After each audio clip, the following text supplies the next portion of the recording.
আমি যখন দেখলাম যে তার আন্ডারে আসিফ নজরুল ছিলেন, আসিফ নজরুল ছিল, এবং যে লেখাটা উনি লিখেছে ইয়ার এগেনস্টে, দেলাওয়ার হোসেন সাঈদীর এগেনস্টে, এটা আমাকে খুব বেশি নাড়া দিছে। কারণটা হচ্ছে কি, আমি তখন তারপরে মনির হায়দার ভাই তো নির্বাচনের আগে ওই যে হোটেলে বিএনপির লোকজন এনে কি কি হইতেছে এটা নিয়ে অনেক কথাবার্তা বলছে। বাট আমার কাছে যেটা সন্দেহজনক যেটা মনে হয়েছে, মনির হায়দার ভাই এবং শাহেদ আলম তারা সরকারের এগেনস্টেই কথা বলেছে, বাট যেটা হয় অ্যাট দ্য এন্ড উনি একটা বিশাল ইয়ে করতো, তাহলে কি পারবে শেখ হাসিনা টিকে যেতে এবারের মতো, বা এরকম একটা জিনিস দিয়ে, মানে শেখ হাসিনার যে ইনভিজিবিলিটি, হি ইজ ইনভেন্সিবল, তাকে ইয়া করা যাবে না, এই মতবাদটা প্রচার করতো। এবং এটা অনেকদিন পরে আমি কি বলে এবার আসিফ নজরুল এবং সাংবাদিক মনির হায়দার এবং সাংবাদিক শাহেদ আলমকে নিয়ে নতুন গোয়েন্দা তথ্য ফাঁস করলো সাবেক একজন সেনা সদস্য মুস্তাফিজুর রহমান। তার আলোচনা শুনলে বুঝতে পারবেন সাংবাদিক ইলিয়াস যে তথ্যগুলো দিয়েছেন এদেরকে নিয়ে সেই তথ্যগুলো 100% সত্য। পাশাপাশি তিনি আরো কিছু তথ্য দিয়েছেন। আপনি অবাক হবেন যে শাহেদ আলম এবং আসিফ নজরুল কিভাবে ভারতীয় এজেন্ডা বাস্তবায়ন করছে। চলুন আমরা এই সেনা সদস্যের আলোচনা শুনবো। বাট আমার কাছে মনে হয়েছে যে এই তথ্যগুলোর উপরে আমি একজন প্রাক্তন গোয়েন্দা অফিসার হিসাবে আমি আমার বিশ্লেষণটা আমি জানাবো।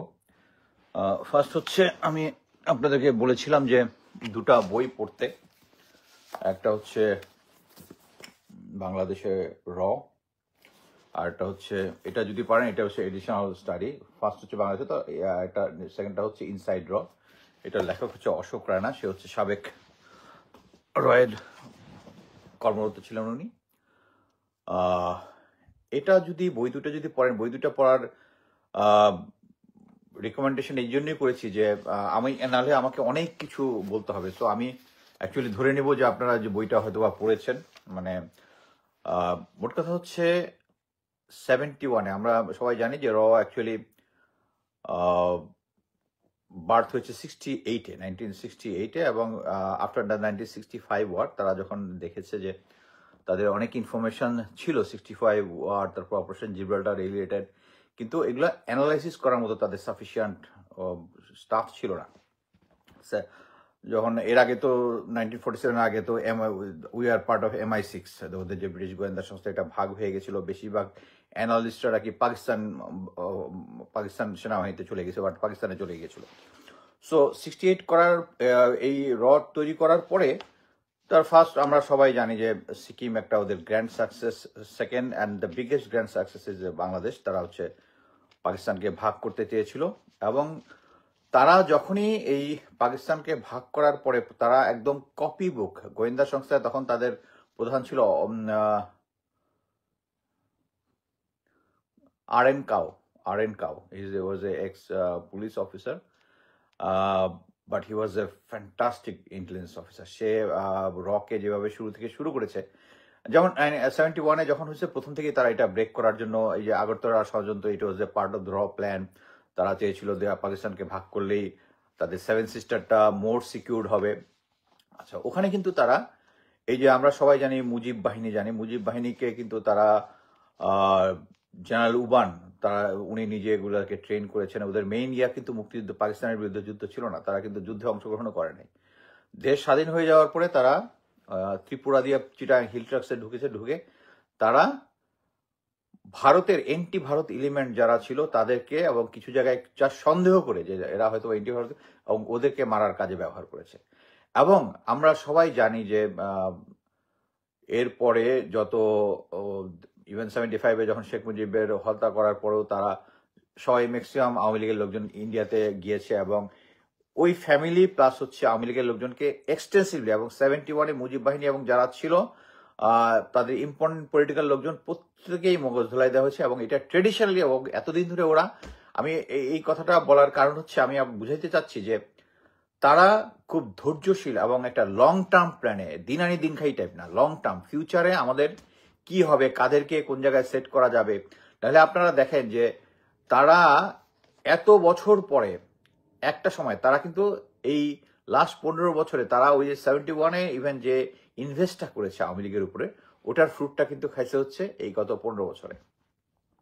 ইভেন আমি যখন সেনাবাহিনীতে ছিলাম ওই সময় 2015, আমি ওই সময়কারও কিছু কিছু ঘটনা হয়তো বলবো প্রসঙ্গক্রমে আসলে, সেটা হচ্ছে তখনও মানে এককভাবে ওরা আমাদের এত কন্ট্রোল করতো না। বাট এখন যেটা, আমি সেনাবাহিনীতে থাকা অবস্থায় আমি এর আগে বিভিন্ন জায়গায় কয়েকবার বলেছি, কয়েকজন অফিসারের নাম বলেছি। একজন ব্রিগেডিয়ার মোয়াজ্জম 25 লং কোর্সের, তার কাছ থেকে আমি কলকাতা লাইব্রেরি কার্ড কার্ড পেয়েছি, তার কাছে বিভিন্ন বই টই যেগুলো আসতো, এগুলো বুঝাই যাইতো সবকিছু হচ্ছে। যারা আদার হান্ড্রেড অফ এর হচ্ছে তারা একটা লং টার্ম ইনভেস্ট করে তাদের। আপনি যদি আপনার ফ্রেন্ডদের মধ্যে থাকে, আমার ফ্রেন্ডদের মধ্যে আছে যে আওয়ামী ফ্যামিলির ছেলে, দেখা গেছে তারা ইন্ডিয়াতে স্কলারশিপ নিয়ে চলে যায়। আমি বলতে চাচ্ছি সেটা হচ্ছে তারা সবসময় একটা লং টার্ম ইনভেস্টমেন্ট করে। এখানে এখন আসি হচ্ছে আমি ইলিয়াস হোসেনের ভিডিওটা। ইলিয়াস হোসেনের ভিডিওটাতে প্রথমেই আমাকে যেটা নাড়া দিয়েছে যে আমি সেনাবাহিনীতে থাকার সময় জানতাম যে আপনারা সবাই ফিফথ কলামিস্ট ইয়াটার সাথে পরিচিত আছেন। ফিফথ কলামিস্ট কারা, এর মধ্যে মেইন ছিল মুনতাসির মামুন, হচ্ছে লিডিং রোল মুনতাসির মামুন এবং মুনতাসির মামুন, আরেকটা হচ্ছে নামটা লিখেছিলাম দেখে নি, শাহরিয়ার কবির, মুনতাসির মামুন। আচ্ছা আচ্ছা, আমি যখন দেখলাম যে তার আন্ডারে আসিফ নজরুল ছিল, এবং যে লেখাটা উনি লিখেছে ইয়ার এগেনস্টে, যা দেলাওয়ার হোসেন সাঈদীর এগেনস্টে, এটা আমাকে খুব বেশি নাড়া দিছে। কারণটা হচ্ছে কি, আমি তখন থেকেই জানতাম যে আমি অ্যাকচুয়ালি জাহানারা ইমাম ব্যাপারে ক্লিয়ার শিওর ছিলাম না। এখন আমি জানলাম যে সেও ভারতীয়। হ্যাঁ, এটা বুঝাই যাচ্ছে যে এই প্রজেক্টটা যেহেতু ভারতের ছিল, এখানে তারা ছিল, কিন্তু শাহরিয়ার কবির, মুনতাসির মামুন, এই দুইটা নাম আমি ভালো মতো জানতাম। তখন আসিফ নজরুলটা আমি তখন তো সে লাইমলাইটে আসে নাই। আমি জানতাম যে তারা হচ্ছে এরা হচ্ছে ভারতীয় পেইড এজেন্ট, এরা হচ্ছে সেই ফিফথ কলামিস্ট। এবং তার আন্ডারে থেকে আসিফ নজরুল ওই ফিচারটা লিখেছে, এবং ফিচারটা লিখেছে এর মধ্যেই দেলাওয়ার হোসেন সাঈদীর নামে যাচ্ছাতাই মিথ্যাচার করেছে। এবং ইলিয়াস হোসেন পরবর্তীতে দেখাইছে যে উনি বলছেন যে একমাত্র দেলাওয়ার হোসেন সাঈদী ছাড়া বাকি সবার নাকি ইনভলভমেন্ট ছিল, যুদ্ধাপরাধীতে থাকতে পারে। বাট উনি তো নিজেই ক্লিয়ার করেছেন যে ছিল না। তার মানে হচ্ছে উনি ইনভেস্টিগেট করেছেন সাঈদীর নামে, তার নামে ফিচার লিখেছেন, তার মানে হচ্ছে উনি জেনে শুনে সাঈদীর এগেন্স্টে মিথ্যাচার করেছেন। এই জিনিসটা মানে আপনারা যারা মানে বর্তমান আসিফ নজরুল আর পূর্ববর্তী আসিফ নজরুল যারা এক নয় বলবেন, তাদের জন্য ইট ইজ ভেরি ইম্পর্টেন্ট। গোয়েন্দা সংস্থায় সবসময় ব্যাকগ্রাউন্ড চেক করা হয় জাস্ট এই কারণে, কি কারণে, সে আগে কি করেছে। আপনি একটা বুঝবেন যে ওই সময় আসিফ নজরুল ছিল ইয়াং, যুবক, তাই না? আমি এটা স্ট্রংলি বিশ্বাস করি যে যারা যুবক অবস্থায় থাকে তাদেরকে, unless he is corrupted by from some other source, তাদেরকে করাপ্টেড করা ইজ ভেরি ডিফিকাল্ট। ইয়াং ছেলেরা নর্মালি যারা একটু স্ট্রং ক্যারেক্টার স্ট্রেট নিয়ে থাকে, তারা সহজেই তাকে দিয়ে মিথ্যা কথা বলাতে পারবেন না আপনি। আমরা এখন যদি ধরে নিই মানে আসিফ নজরুল একদম দৃঢ়চেতা সত্যনিষ্ঠ লোক, তাহলে এটা কিন্তু বোঝা যায় যে এই লেখাটা উনি ইয়াং বয়সে লিখেছে, এবং শাহরিয়ার কবিরের ইনফ্লুয়েন্সে যদি লিখে থাকে, তার মানে হচ্ছে তাকে ইনফ্লুয়েন্স করা যায়, এবং তাকে দিয়ে ইয়াং অবস্থায় ম্যানিপুলেট করা গেছে। তাকে যদি ইয়াং অবস্থায় ম্যানিপুলেট করা যায়, এবং এই শাহরিয়ার কবির, মুনতাসির মামুন হচ্ছে চিহ্নিত ভারতীয় দালাল। আমি গোয়েন্দা সংস্থা থাকে, এদের নাম আমি শুনেছি, আসিফ নজরুলের নাম আমি শুনিনি, বাট এই দুজনের নাম আমি শুনেছি। বাট একটা জিনিস হচ্ছে, আমাদের সবকিছুই বাতির নিচে অন্ধকার একটা কথা আছে। এই আসিফ নজরুল তখনও লাইমলাইটে আসে নাই। আমি যেটা বলতে চাচ্ছি সেটা হচ্ছে,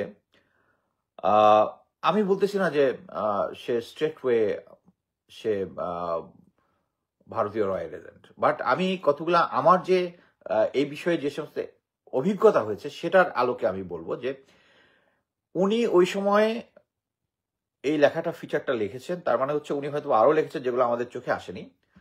আমি সবচেয়ে কনসার্ন হয়েছি যে আর আগের ভিডিওতে আমি বলেছিলাম, এর আগে একটা ভিডিওতে, যে ইলিয়াস হোসেন বলেছে যে 3 এবং 4 তারিখে আসিফ নজরুল ঢাকা ক্যান্টনমেন্টে ছিল, যেটা আমি বলেছি যে না, উনি ইয়াতে ছিল না। এটা আমি কনফার্ম করেছি থ্রু হিজ কল লিস্ট। আচ্ছা, এখন সে ছিল না, কিন্তু সবচেয়ে ইম্পর্টেন্ট যেটা ইলিয়াস হোসেনও বলেছে যে জেনারেল হামিদের সাথে সে কানেক্টেড ছিল, হামিদ তার প্রিয় বন্ধু। এই তথ্য আমার কাছে অনেক আগের থেকে আছে। জেনারেল হামিদ যখন কর্নেল ছিল, লেফটেন্যান্ট কর্নেল ছিল, ডিজিএফআইতে ছিল, সে তখন এই যুদ্ধাপরাধীর যে যতগুলো মামলা আছে এগুলাকে ম্যানিপুলেট করার জন্য সে ডিজিএফআই থেকে দায়িত্বপ্রাপ্ত ছিল। সেই থেকেই আসিফ নজরুলের সাথে তার ভালো খাতির। আচ্ছা, এখন যখন 5 তারিখে বঙ্গভবনে যাবে, তাকে কি নিয়ে গেছে? তাকে এই জেনারেল হামিদ নিয়ে গেছে। জেনারেল হামিদ যদি তাকে নিয়ে যায়, আমি আশা করতেছিলাম যে উনি নিজের যে সাফাই যেটা গাচ্ছে, উনি ইন জেনারেল বলে দিছে যে একটা এত আউটরেজিয়াস কমেন্ট এরকম টাইপ কিছু একটা বলেছে। আবার একটা ইয়াতে দেখলাম ওয়াইফের জন্য কান্নাকাটি করছে। উনি কান্না করতেই পারেন, ওনার সেন্টিমেন্টাল ইস্যু যদি থাকে ওইটা। কিন্তু আমার কথা হচ্ছে, উনি যে জেনারেল হামিদের সাথে ওখানে গেছে, এই জিনিসটা উনি কিন্তু কোথাও এক ফোঁটাও বলে নাই। এবং আমি সবচেয়ে অবাক হয়ে গেছি যে যে 3 জন ভুয়া সমন্বয়ক নিয়ে কথা ছিল, এই ব্যাপারে অরিজিনাল সমন্বয়করা এখন পর্যন্ত আমি কোনো কথা বলেছে বলে আমি দেখতেছি না। সো আমার কাছে এই সিচুয়েশন দুইটা আমার কাছে সন্দেহজনক। তারপরে আমি আরেকটা স্টোরি বলি। এর আগে আমি নাম নিই নাই, বাট এবার আমি নাম নিব। আমি কাউকে অ্যাকিউজ করবো না, কিন্তু আমি জাস্ট ঘটনাটা বর্ণনা করব। এক হচ্ছে, আমি যখন আমেরিকাতে আসি প্রথম 2017-তে, আসার পরে আমি বলি আমি I was a great fan of Munir Haider. আমি দেশে মুনির হায়দার যখন, সাংবাদিক মুনির হায়দার আপনারা সবাই জানেন আমেরিকায় থাকে, আমি ওনার সাথে ভলেন্টিয়ার যোগাযোগ করছি, কয়েকবার যোগাযোগ করছি, উনি ফোন ধরেন নাই, তারপরে ফোন ধরছে, আমাকে সময় দেয় নাই, তারপরে আমি সময় নিচ্ছি, ওনার সাথে দেখা করছি, ওনার সাথে কয়েকটা টক শো করছি। 2018 ইলেকশন আগে আমি তার সাথে শাহেদ আলম এবং মুনির হায়দার দুজনের সাথে আমি করেছি, এবং তখন পর্যন্ত আমি এই দুজনকে আমি খুব ডেডিকেটেড ভাবে আওয়ামী লীগ সরকার এগেছি আমি দেখেছি। বাট সমস্যাটা হচ্ছে, এরপরে হঠাৎ করে দেখলাম শাহেদ আলম অফ হয়ে গেছে আর মুনির হায়দার কমায় দিছে। তারপরে আমি তখন মাত্র কনক সারোয়ারের শোতে আসা শুরু করছি। নিজে তো কিছু তখন, এখন একটু লাইভ করার লেখালেখি কমে গেছে, তখন তো আমি নিয়মিত কিছুটা লেখালেখি করতাম বিভিন্ন সিচুয়েশন নিয়ে। আমাকে হঠাৎ করে মুনির হায়দার ডেকে বলল যে একটু কথা বলবে, আমি যেন যাই। তো আমি ওনার বাসায় গেলাম। তো আমরা বের হয়ে গাড়িটা পার্ক করে একটা রেস্টুরেন্টে বসলাম, কথা বললাম নদীর পাড়ে। আমরা তখন ওই যে উল্টার দিকে যে ব্রঙ্কস আছে আটলান্টিকের দিকে, ওখানে আমরা বসলাম দীর্ঘক্ষণ। কথাটা ছিল হচ্ছে, উনি আমাকে কনভিন্স করার চেষ্টা করলো যে অ্যাকচুয়ালি এই আওয়ামী লীগ সরকার থেকে যাবে। আওয়ামী লীগ সরকারের যে ভিত্তিটা এত স্ট্রং, এবং তারা অলরেডি 80 জনের মতো, এটা আমি আগে সাংবাদিক, এই স্টোরিটা আমি আগেও বলেছি মুনির হায়দারের নাম না বলে, বাট অ্যাট প্রেজেন্ট আমি বলতেছি কারণ it is related with Asif Nazrul. তো আমাকে অনেকক্ষণ ধরে কনভিন্স করলো যে এইটা তো হবে না, কোনো চেঞ্জ হবে না। অলরেডি 70-80 জন, নির্বাচন যখন, সামনের নির্বাচনটা যখন হবে, তখন এরা অলরেডি আওয়ামী লীগে জয়েন করবে, বা বিএনপি কি আলাদা একটা বিএনপিতে জয়েন, আওয়ামী লীগে জয়েন করবে, অথবা আলাদা করে একটা দল করবে। So BNP will be no more, মানে বিএনপি উইল বি ভ্যানিশ, এরকম টাইপ একটা ইয়া। তা আমি অনেকক্ষণ ধরে ওনার কথাবার্তা শুনে আসলাম, তাহলে হোয়াই উই আর ফাইটিং, মানে এটা মানে কি? হ্যাঁ ভাই, এটাই তো আমার প্রশ্ন। উনি বললো যে ফাইটিং। তারপরে আমাদের তাহলে কি করা উচিত, আমি ওনার কাছে জিজ্ঞেস করলাম। তখন আমি মানে অ্যাকচুয়ালি শক অ্যান্ড অ যেটা আর কি, ওই সিচুয়েশনে আমি তখন ছিলাম। তখন আমি বললাম যে আমি যেন কনক ভাই, তখনও পিনাকিদার সাথে আমার যোগাযোগ হয় নাই, তখনও ইলিয়াস হোসেনের সাথে ছিল। আমি বললাম এদেরকে মিলে ও না, তখন বোধহয় কনক, সরি, পিনাকিদার সাথে কয়েকবার ফোনে কথা বলছি বা এরকম একটা কিছু, বা আমি যোগাযোগ করতে পারবো এরকম একটা, যে উনি আমাকে বললেন যে আমি যেন একটু অর্গানাইজ করি, এই 3 জন আমরা সবাই মিলে বসি। তো এই কথার পরে আমি চলে গেলাম। চলে যাওয়ার পরে আমি এটা নিয়ে অনেকক্ষণ চিন্তা করতে, পরে মাথাটা ক্লিয়ার হইলো। আরে হি ওয়াজ ট্রাইং টু মানে রিক্রুট মি, গোয়েন্দার ভাষায় যেটা বলে আর কি, যে এবং তার মাধ্যমে এগুলা ইয়া করা। তারপরে যেটা হয়েছে, আমি অ্যাকচুয়ালি একটা ইনফরমেশন দিয়েছিলাম ওনাকে আর কি। জাস্ট ইনফরমেশনটা দেওয়াটা যে ঠিক তাকে চেক করা তা না, বাট আমি জাস্ট 2 দিন পরে আমি ইনফরমেশন পাইলাম এই ইনফরমেশন ডিজিএফআইতে অ্যাপায়ার করেছে। আমি তখন ক্লিয়ার হয়ে গেলাম। আমি কয়েকটা লেখার মধ্যে আমি তখন এই জিনিসগুলো আমি বলেছি। তারপরে মুনির হায়দার ভাই তো নির্বাচনের আগে ওই যে হোটেলে বিএনপির লোকজন এনে কি হইতেছে এটা নিয়ে অনেক কথাবার্তা বলছে। বাট আমার কাছে যেটা সন্দেহজনক যেটা মনে হয়েছে, মুনির হায়দার ভাই এবং শাহেদ আলম তারা সরকারের এগেনস্টেই কথা বলেছে, বাট যেটা হয় অ্যাট দ্য এন্ড উনি একটা বিশাল ইয়ে করতো, তাহলে কি পারবে শেখ হাসিনা টিকে যেতে এবারের মতো? বা এরকম একটা জিনিস দিয়ে মানে শেখ হাসিনার যে ইনভিজিবিলিটি, হি ইজ ইনভেন্সিবল, তাকে ইয়া করা যাবে না, এই মতবাদটা প্রচার করতো। এবং এটা অনেকদিন পরে আমি কি বলে ডক্টর তাজ হাসমি উনি ধরেছেন যে মুনির হায়দার তো what is preaching actually is paying Sheikh Hasina government. হ্যাঁ আমি জানি আপনার শাহেদ আলম, মুনির হায়দার অনেকেই আছে, এটা আপনাদের বিচারের ভার আপনাদের। বাট আমি এই জিনিসটা যখন আমি জানলাম, আমি যখন এই জিনিসটা বুঝতে পারলাম, আমি সাথে সাথে আমি দেখলাম আরে আসিফ নজরুল তো আমেরিকায় আসলে এদের সাথে দেখা করে, খুব ভালো ফ্রেন্ডশিপ আছে। আমি আমি সাথে সাথে আসিফ নজরুল ভাইকে কল দিলে উনি ফোন ধরলেন। আমি আমার এক্সপিরিয়েন্সটা ওনাকে বর্ণনা করলাম যে আমাকে কিন্তু ডিজিএফআই এর পক্ষে করার চেষ্টা করছিল, এই ব্লা ব্লা ব্লা ব্লা। কয় না ভাই, এটা তো হতেই পারে না, he is the most sufferer Awami League government. আমি হ্যাঁ দে আর সাফারার। আমি এটাও বললাম যে 2018 ইলেকশন পর্যন্ত উনি 18 ইলেকশনের আগে সরকারের পক্ষে আওয়ামী লীগের এগেনস্টে কাজ করেছে। বাট আমার কাছে এখন মনে হচ্ছে না, আমি আপনাকে বললাম, আপনি বিশ্বাস করেন না করেন এটা আপনার বিষয়, কিন্তু আমি এটা আপনাকে বললাম এই জন্যই যে আপনি যেহেতু সরকারের এগেনস্টে, আমি তখনও কনভিন্স যে উনি সরকারের আওয়ামী লীগের এগেনস্টে ছিল না, এখনো আমি কনভিন্স, এটা আমি এখনো স্ট্রেট ওয়ে কোনো কিছু বলবো না কাউকে। বাট আমি ওনাকে কনভিন্স করার চেষ্টা করলাম, উনি কনভিন্স হইলেন না।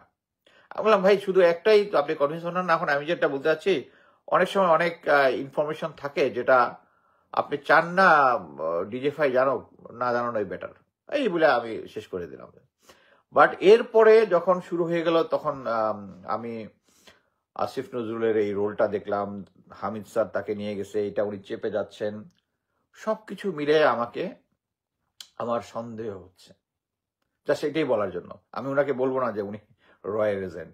আমি শুধু বলতে চাচ্ছি যে ভারত এভাবে যেরকম লং টার্ম এজেন্ট আমাদের মধ্যে রেখেছে, প্রবাবলি এটা সম্ভব, কারণ উনি শাহরিয়ার কবিরের আন্ডারে ছিল, ওই ফিচারটা লিখেছে, এবং উনি নাম পরিবর্তন করে নজরুল ইসলাম থেকে আসিফ নজরুল হয়েছে, এটা হতেই পারে, এটা তার স্বাধীন নাগরিক। বাট কথা হচ্ছে এই টাইপগুলো যারা নামাজ ঠিক মতো, তখনও সে নামাজ ঠিক মতো পড়তো না, বা একটু ইসলাম থেকে একটু দূরে, এনিওয়ে এই জিনিসটা আমি বলতে চাচ্ছি না, বাট তারপরেও অনেকের ফিমেল কম্পানিয়ন থাকে, ফ্রেন্ড থাকে, ইয়া থাকে, এটার ব্যাপারে অনেকের আমার বন্ধুদের মধ্যে আছে, অনেকের মধ্যে আছে, আমার মধ্যে আছে কিনা নাই বলবো না, হ্যাঁ বললেও এক জিনিস, না বললেও বিপদ। সেটা হচ্ছে এরকম সিচুয়েশন যদি হয়, আমি মনে করি যে কারো ব্যক্তিগত ব্যাপারে নাক গলানো উচিত না, কিন্তু আমার কথা হচ্ছে আমি যদি এমন একটা জায়গায় ইনভলভ হই যেখানে আমার দেশ জড়িত, আমার কান্ট্রি জড়িত, ওই জায়গায় আমি এটাতে ইনভলভ হব না। আমাকে অ্যাকচুয়ালি যে হানি ট্র্যাপ নামটা যে খুব পরিচিত, হানি ট্র্যাপ করার জন্য আমাকে ইভেন সেলিব্রিটি দিয়েও চেষ্টা করেছে, যেহেতু আমি গোয়েন্দা ব্যাকগ্রাউন্ডের লোক। আমি এটা কিন্তু খুব সোজা, নর্মালি যেটা হয়, আমি এমন কেউ না আমাকে ওরকম একজন লোক মানে সুন্দরী নারী আমাকে অ্যাপ্রোচ করবে বা নিজের থেকে ইয়া করবে। They got lot of options, I am not the only option. এখানে কেন করতেছে, আমার হিসাব খুব সোজা, যে তার কমন ফ্রেন্ড কি কি, এই ধরনের ছোট্ট কয়েকটা ইনভেস্টিগেশন করলে বোঝা যায়। So I was very formal with them, মানে আমাকে পারে নাই, আমাকে অনেক সময় অনেক ভিডিও কল টল দিয়েছে, ইয়াটিয়া দিয়েছে। বাট কথা হচ্ছে আমাদেরকে, আমি কেন, কারণ আমি জানি আমি খুব স্ট্রংলি যেহেতু ফেসবুকে কথা বলি, সরকার এগেনস্টে কথা বলি, সমালোচনা করি, সো করলে আমার উইকনেস বের করার চেষ্টা করবেই লোকজন, করবেই। হ্যাঁ অ্যাটলিস্ট আমি যতটুক চেষ্টা করি যাতে এগুলোর মধ্যে না ইনভলভ হইতে, যাতে আমার নামে স্ট্রেট হয়ে। আর আমাদের যে বাঙালিদের যে সব, সেটা হচ্ছে ওকে ওর এই আলুর দোষ আছে, অতএব এর কোনো কিছু বিশ্বাস করো না। বাট হোয়ারেজ আমি যদি আমার যদি আলুর দোষ থাকে, আমি তো কিছু কিছু কথা বলছি, এগুলো তো সত্য, ওগুলো তো বিশ্বাস করবে, ওগুলো বিশ্বাস করবে না। এটা হচ্ছে আমাদের, এই জন্যই চৌদ্র হননটা আমাদের জন্য খুব ইজি। সো আমি ওইটাতে যাব না। বাট আমি যেটা মনে করি আর কি, আমার কাছে বিভিন্ন ওই যে হানি ট্র্যাপ হয়েছে, যেটা এটা আমার কাছেও বিভিন্ন জায়গা থেকে ইনফরমেশন আমি পেয়েছি, যেহেতু উনি একটু বন্ধুবৎসলই বলবো সেটার ইয়াতে। বাট কথা হচ্ছে এখানে বাংলাদেশ যদি কোথাও ইনভলভ থাকে, এখানে আমাদের অ্যাকচুয়ালি দেশটাকে সবচেয়ে বড় প্রায়োরিটি দেওয়া উচিত। আমি এখন পর্যন্ত উনি দায়িত্ব গ্রহণের পরে ওনার যে সমস্ত কাজ আমি দেখেছি, তাদের যে ভারত সম্বন্ধে বঙ্গবন্ধু রিলেটেড তার যে সমস্ত বর্ণনা, এই জিনিসগুলো আমার কাছে মনে হয়েছে যে আহ, আস্তে ধীরে, কারণ আওয়ামী লীগ এবং ভারত কি চায়, আস্তে ধীরে আমাদের মগজের ভিতরে জিনিসটা ঢুকে যায়। আপনারা একটা জিনিস দেখেন, ব্রিগেডিয়ার জেনারেল সাখাওয়াত স্যার একটা কথা বলছে, আওয়ামী লীগের সাথে সাথে চেঞ্জ হয়ে যাচ্ছে, বাট বাকিরা কিন্তু কেউ চেঞ্জ হচ্ছে না। মুস্তফা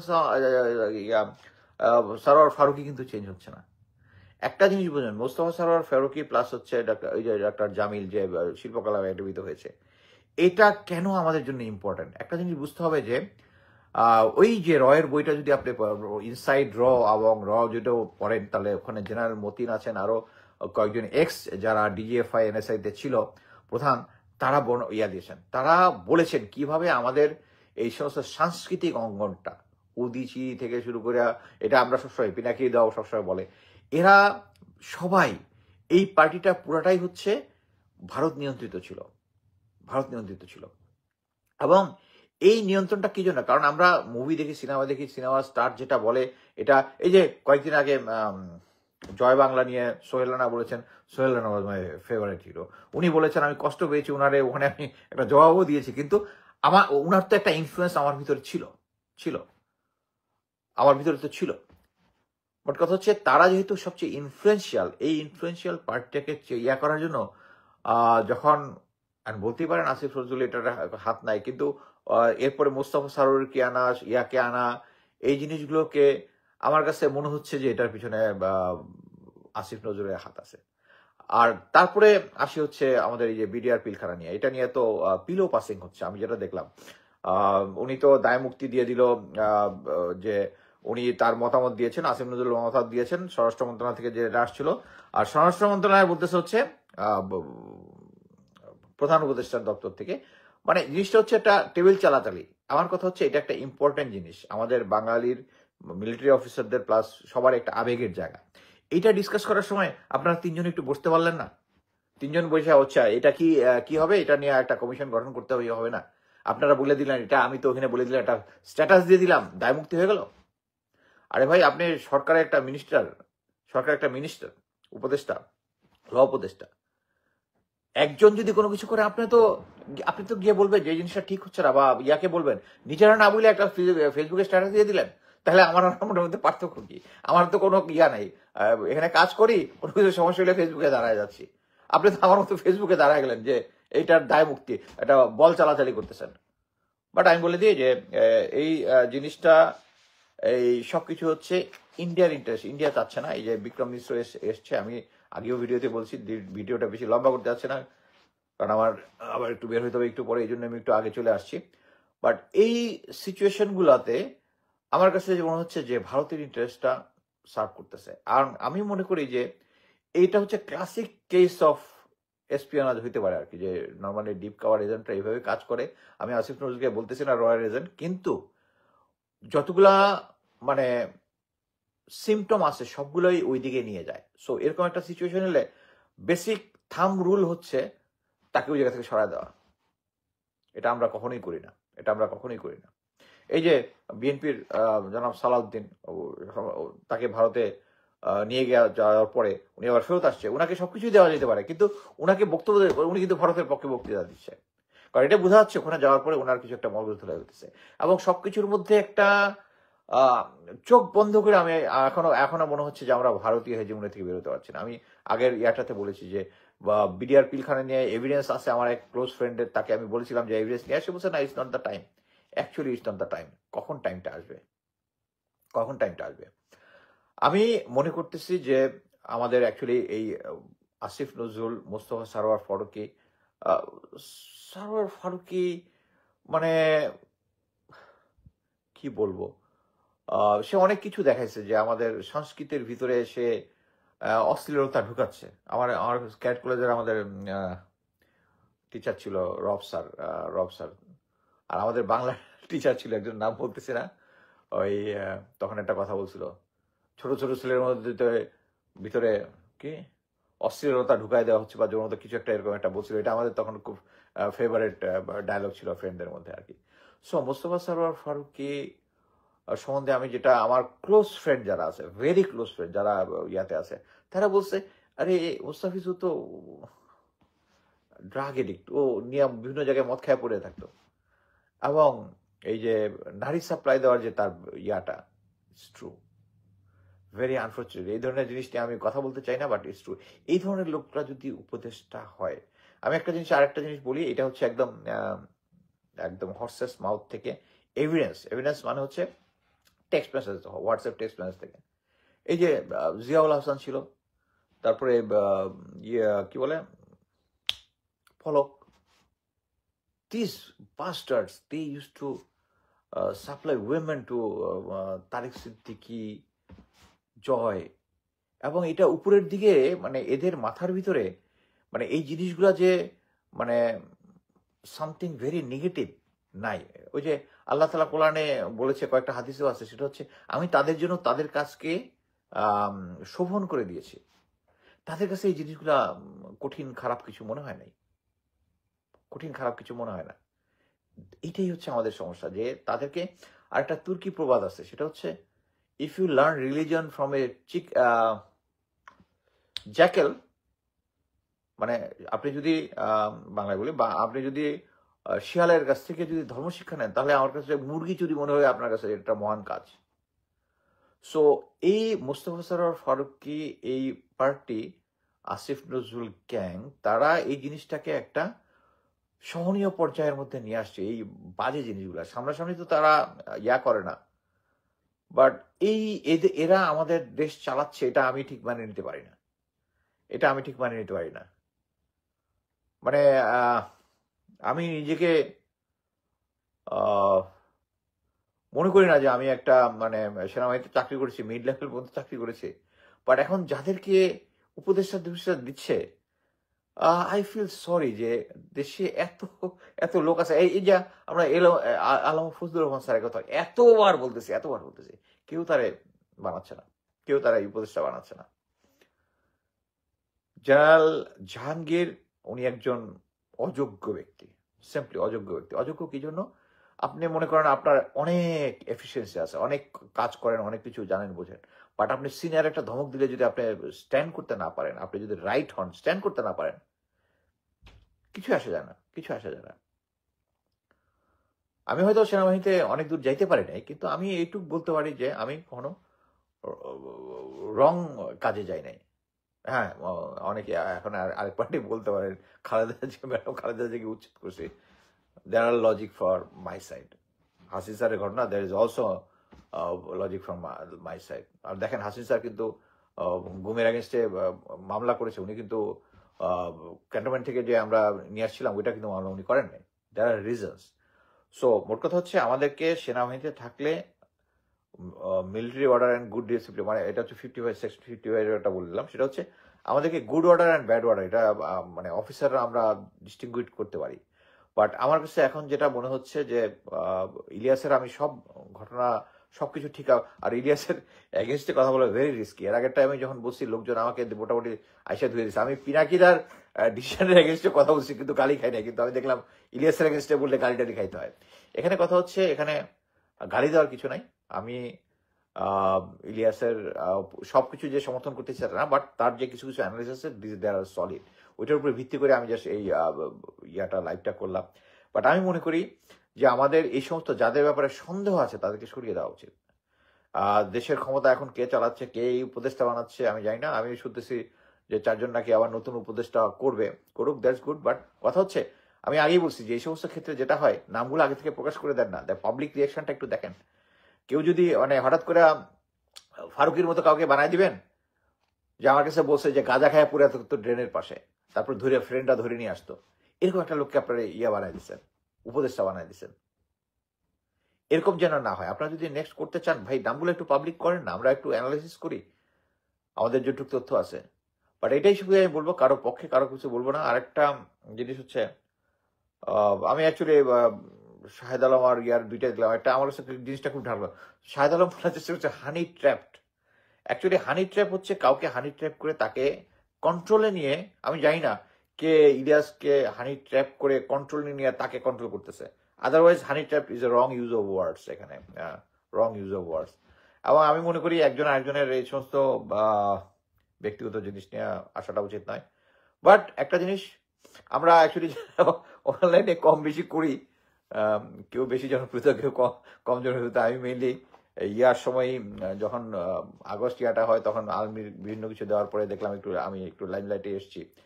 বাট আমার যেটা মনে হয় একজন আরেকজনের ব্যক্তিগত জিনিস নিয়ে না ঘাটাঘাটি করাই ভালো।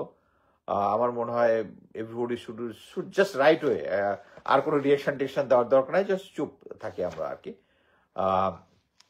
আর সবাই যেন আমরা দেশটাকে আগে করি, দেশটাকে আগে চিন্তা করি, যে আমাদের ব্যক্তিগত রেশারেশি সবকিছু বাদ দিয়ে। এবং সরকারকে বলবো যে দর্শক, সেনা সদস্য আলোচনা শুনেছেন, শুনে বুঝতে পেরেছেন যে এরা আসলেও মানে দুর্নীতিবাজ। মোট কথা হচ্ছে, একটা কথা তিনি বলেছেন, যুবক বয়সে যদি আসিফ নজরুলকে মানে কন্ট্রোল করা যায়, তাকে যদি টেপে ফেলে কিছু করানো যায়, তাহলে এই বয়সে তো আরো করানো যাবে। বোঝা যাচ্ছে যে আসিফ নজরুল আসলে একজন ভারতীয় গোয়েন্দা চর হিসাবে কাজ করেছেন এবং সাংবাদিক মনির হায়দার এবং সাংবাদিক শাহেদ আলমকে নিয়ে তিনি কিছু নতুন তথ্য দিয়েছেন, যেগুলো প্রমাণিত হয়েছে সাংবাদিক ইলিয়াস যে কথাগুলো বলেছেন। যাই হোক, এই সেনা সদস্যের আলোচনাগুলো শুনেছেন, শুনে আপনার কাছে কেমন লাগলো মন্তব্য করবেন।